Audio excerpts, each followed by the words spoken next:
আসসালামু আলাইকুম। এটি হচ্ছে আমার দেশি মুরগির ছোট্ট একটি খামারের নতুন ঘর।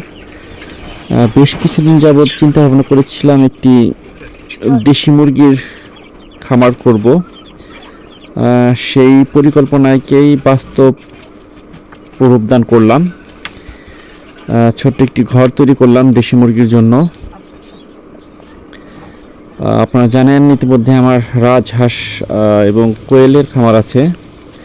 তার পাশাপাশি দেশি মুরগি করলাম নতুন করে, এবং ঘরটিতে খরচ হয়েছে প্রায় 50,000 টাকা, যেটির দৈর্ঘ্য ছিল 17 ফিট এবং প্রস্থ 10.5 ফিট। চারপাশের ডোয়াটা আগেই ছিল, সেজন্য খরচ একটু কম হয়েছে। শুধু খুঁটি এনে বসিয়ে দিয়েছি এবং ভিতরে বালিও ছিল, আগেরই আনা ছিল। 3 দিনে প্রতিদিন 2 জন করে মিস্ত্রি ছিল।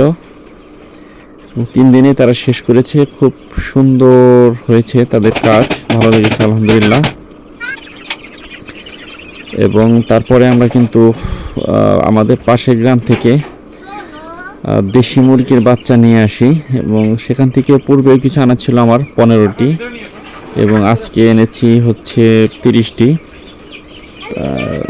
নতুন বাচ্চাগুলি আমরা আমাদের নতুন ঘরে দিয়ে দিচ্ছি। আমাদের